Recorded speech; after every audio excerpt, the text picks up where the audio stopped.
Hey guys, it is another day. Okay, this is Denise, by the way, transformational life coach and your host of 10 Pages a Day virtual book club. I just got to be honest with you. I felt so bad missing all those days. So I've just decided to tape them ahead of time. Everybody does this. So if you're mad, I apologize. um, I'm getting ahead of the game a little bit so that I can balance my work life and my love for doing this. So I hope that's okay with you. Um what day is this? Day 12. It's day 12.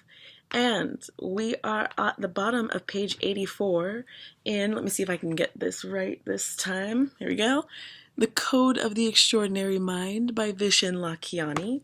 We're at the bottom of page 84, and we are only going to the beginning of the next chapter. So pages 84 through 89. Keeping it short today because we're getting back into that exercise area. This is the great stuff. I love an exercise that you can put all of this new information to work and thinking about. I love it. That's why I'm a coach, right? Like, I push people to do this. I have to do it too because I love it. So we are examining your models of reality in the 12 areas of balance. I hope you remember that sheet from the end of last chapter. If you don't actually have the book, I walked you through it. We went through the 12 areas of life balance, and you scored them on a scale of 1 to 10, 1 being very weak, 10 being extraordinary, where you felt like you were in each area of life. So he promised we would come back to this, and we have. So we're going to be examining the models of reality that fit within each of those 12 areas. I'm going to go over them really quickly again. If you'd like to pull out that same sheet of paper, or if you're writing in a journal or something like that, just, maybe so you know what you're looking at, right? The 12 areas of balance. And again, those are love relationships, your friendships, your adventures, your environment, your health and fitness, your intellectual life, your skills, your spiritual life, your career, your creative life, your family life, and your community life. And we want to write down our models of reality. This is probably going to take a little bit longer. Just to be perfectly honest with you, you really got to dive into this and think about it. But it's so empowering and enriching when you do. I think it's really a really good exercise to do. Actually, as soon as I shut down the video, I'm gonna probably go for a walk, and then I'm gonna do this. Just like when I did the last one with the scoring and the numbers, I went through and did that too right afterwards. So what you're going to see here is a correlation. You should notice, he says, a correlation with your results from rating these categories in chapter 3. In other words, the categories where you assign the lowest rating may also have the most disempowering models of reality. So this is where we start to see not just like the number, right? Tells you kind of like where we are, where we are in a certain arena of our life. This tells us why. And then we get to start seeing how we can change that. And that's when it starts getting really juicy and just so exciting. So I'm going to ask you some of the questions that are in here. This is, again, how we're starting to rewrite our models of reality in these questions. So going to number 1, which is your love relationship. These are the questions to uncover what your models of reality are, okay? So how do you define love? What do you expect from a love relationship, both to receive and to give? Do you believe love brings hurt? Do you believe love can endure? Do you believe you have the capacity to love greatly? Do you believe you deserve to be loved and treasured? These are just things to get you started. If something else comes up for you, sorry, I keep losing lighting here. If something else comes up for you, write it down. There's no right or wrong answer here. These are the things that you believe. And even if they're kind of painful, let's suss them out. Let's take a look. I'm here with you. If you need to send me a comment or send me a private message on Facebook. Again, the Facebook page is Denise McKinney Coaching. Um, please, you're not alone in doing this, okay? Jumping into section 2 or area number 2, your friendships. How do you define friendship? Do you believe that friendships can be long lasting? Do you believe your friends take more than they give? Do you believe making friends is easy or hard? Area number 3, your adventures. What's your idea of an adventure? Is it about travel, physical activity, art and culture, urban or rural sights and sounds, seeing how people live in places totally different from yours? Are you making time and space for that adventure in your life? Do you believe you need to save for retirement before taking a long trip? Would you feel guilty if you left your job or your family to take a holiday by yourself? Do you think that spending money on experiences such as skydiving is frivolous? And you can pause the video at any point in time to catch up with this if you need to sit with it for a second. And, that's totally fine. Do that. Okay, I'll be here. I mean, I'm a video at this point. Getting into area number 4, your environment. Where do you feel happiest? Are you content with where and how you live? How do you define home? What aspects of your environment are most important to you? Colors, sounds, type of furniture, proximity to nature or culture, neatness, level of convenience / luxury items, etc. Do you believe you deserve a gorgeous home, to stay in 5-star hotels when you travel, and to work in great environments?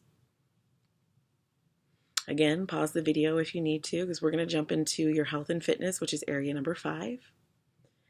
And the questions there are, how do you define physical health? How do you define healthy eating? Do you believe you're genetically inclined toward obesity or any other health issues? Do you believe you'll live as long or longer than your parents? Do you believe you're aging well or poorly? Area number 6, your intellectual life. How much are you learning? How much are you growing? How much control do you have over your mind and your daily thoughts? Do you believe you have adequate intelligence to accomplish your goals? Area number 7 is your skills. What do you consider something you're good at? And hopefully you're getting this, doing the exercise of what do I love about me? What not so much? Where do those perceptions come from? What holds you back from learning new things? Are there some skills you're ready to let go of? What keeps you from making the change? What special abilities and character traits do you have that you feel are most valuable? And then what do you feel you suck at? Because we all feel like we suck at something, right? Your spiritual life. What type of spiritual values do you believe in? How do you practice them, and how often? Is spirituality a social or individual experience for you? Are you stuck in models of culture and religion that hold little appeal, but that you're afraid to abandon for fear of hurting others? Moving right along to your career. What is your definition of work? How do you define a career? How much do you enjoy your career? Do you feel you're being noticed and appreciated in your career? And do you feel you have what it takes to succeed? Area 10, your creative life. Do you believe that you are creative? This one stops a lot of people. It stopped me for a really long time. Is there a creative person you admire? What do you admire about him or her? What creative pursuits do you engage in? Do you believe you have a talent for a specific creative project? We're 2 areas down, or 2 areas left. Area 11, your family life. Do you believe in your main role as a life partner? How about as a son or daughter? Is your family life satisfying to you? What were your values about family growing up? Do you believe a family is a burden or an asset to your happiness? And lastly, your community life.